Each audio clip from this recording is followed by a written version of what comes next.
Welcome once again to Lehto's Law. Here's Steve Lehto. I know a few pilots. In fact, I've got some pilots in the audience. And in fact, one of them was nice enough to take me for a flight a few months ago here in southeastern Michigan. One of my brothers is a pilot, and another very, very good friend of mine who's an attorney is a pilot. And another guy I know is also a pilot. So I know a bunch of pilots. And I love talking to people in other fields to find out things. I'm fascinated by this stuff. So I know quite a bit about what it's like to be a pilot. Now, I'm not claiming I could fly an airplane. I probably couldn't, even if I was in a movie and everybody else on board was sick. And they said, Steve, take the controls. We're all going to die. However, federal authorities have been probing roughly 5,000 pilots suspected of withholding major health issues that could imperil their ability to fly safely, report says. And that's one of the things you need to know, is that to get a driver's license to drive a car ain't that difficult. And yeah, they'll check your eyesight, and that's it. Pilots, they're very concerned about their health, because if they have a health issue up there, bad things can happen when their plane comes down without them controlling it. So they are subject to much stricter standards on health. And just so you know, for instance, alcohol consumption. But not alcohol here, we're talking about their health. So John Dorman wrote this for Business Insider. Andrew sent it, thanks a lot. Federal authorities have been probing roughly 5,000 pilots who officials believe may have falsified medical records to hide that they were earning benefits for significant health issues that could imperil their ability to fly safely. Now, this is from the Washington Post also. The pilots who've had their records examined are military veterans who informed the FAA that they were suitable to fly, but didn't disclose they were also receiving veterans' benefits for disabilities that could prevent them from effectively sitting in a pilot's seat. Now, some people are going to immediately go, Steve, we all know what's going on here. They're applying for benefits, and then they're flying. There's a good chance that they're actually not sick. They're perfectly healthy, but they get the benefits, and they can also fly. However, if everyone's being honest here, well, they claim they've got some disability that allows them to get benefits, they should have to disclose that to the FAA to see if they're qualified to fly. So take your pick. One or the other is wrong. Veterans Affairs investigators stumbled on record inconsistencies about 2 years ago, but the FAA had not publicly disclosed many aspects of that investigation previously. FAA spokesperson Matthew Lehner told the Post that the agency had been probing about 4,800 pilots who might have submitted incorrect or false information as part of their medical applications, and indicated that roughly half of the cases have been closed. Spokesman also said 60 pilots who posed a clear danger to aviation were barred from the cockpit while their records are being looked at by officials.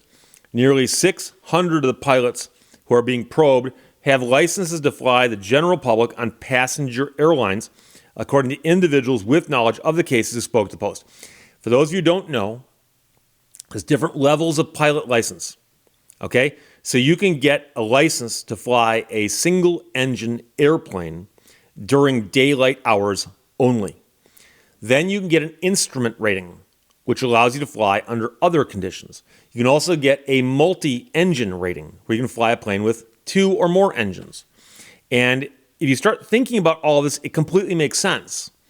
And so obviously on a day where the sky is blue and there's no clouds anywhere and it's bright sunshine and it's 10 o'clock in the morning, you can go up and fly a single engine plane, zoom around up there all you want and have all the fun, and that's great.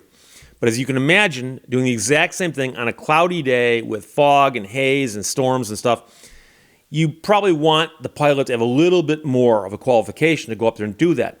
And so as you climb that ladder of different qualifications, to become a commercial airline pilot requires a lot of certifications. And so if some of these people were in that class, that's who they'd be most worried about. Pilots have to pass regular health screenings, but according to the Post, the tests are often not always comprehensive.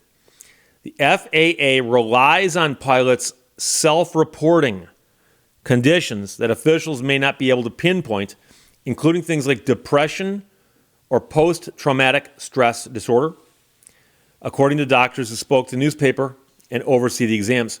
According to the Washington Post, some veterans have downplayed their health conditions to the FAA in efforts to retain their ability to fly, while inflating the severity of their conditions to the VA to boost their disability payments. And again, pick one. The Post obtained records that reveal the FAA's Office of Aerospace Medicine since last year has set aside $3.6 million to bring on board medical staffers to conduct additional reviews of certification records for 5,000 pilots who might present potential risks to the flying public. For those of you who saw the movie Airplane, one of the greatest movies ever made, there's a point in time where somebody asks Robert Stack's character what is going on up there, and he said, that plane is a threat to everything in the air. And somebody goes, and birds? And he goes, yes, and birds too. Officials at the Department of Transportation declined to comment to the Post regarding the report. FAA used a risk-based approach to identify veterans whose medical conditions posed the greatest risk to safety and instructed them to cease flying while the agency reviews their cases. The vast majority of these pilots may continue while we complete the reconciliation process. In some of the closed cases, pilots have been told to resubmit more accurate records and sit for new exams, health exams that is, while some have been unable to fly until they're cleared by the FAA. The VA Inspector General's office is now probing some of the 4,800 pilots and will look into whether the Department of Justice should be involved in individual cases regarding potential fraud, according to other individuals. So, the government's looking at this going, okay, we got the Federal Aviation Administration, the FAA. We got the Veterans Administration, the VA. You've got people who say, I deserve benefits for being disabled from these people, and I have a pilot's license to fly with these people. And the problem is that these benefits might be contingent on something which keeps you from having this license. And so the question is, which is it? Like I said before, take your pick. For 2 decades, the FAA has been aware that thousands of pilots may have been flying with significant health ailments, but transportation officials pushed back against calls for more substantial background checks for pilots. And by the way, one thing that pilots will point out is, do you know how many millions of miles are flown by pilots and how rarely anything ever happens? And so the statistics would appear to show that the pilots actually are quite qualified and healthy enough to do their jobs. But then that would get you back to, okay, is a person who's that healthy disabled according to the VA? Again, that's possible, but I'm asking the question. The FAA review has also brought about an array of criticism from military veterans who feel as though the probes haven't been applied equally. If they're going to shine a light on veterans, they need to shine a light on everyone, says Army pilot Rick Mangini. And I agree with that. You got to treat everybody equally. The problem here is that there's an extra set of records for some of these people. That man, has been unable to fly for his position at a cargo company after his medical certificate lapsed last month. He had not revealed a sleep apnea condition for which he received benefits from the VA. Now, he disclosed on his application that he was receiving benefits, but simply that he didn't know he had to detail the condition for which he got them. He said, I know a lot of pilots who have told me about medical conditions they aren't telling the FAA about. And what they're doing to veterans, that's the definition of harassment. Well, I'm sure you understand also, though, that what we're talking about here is safety.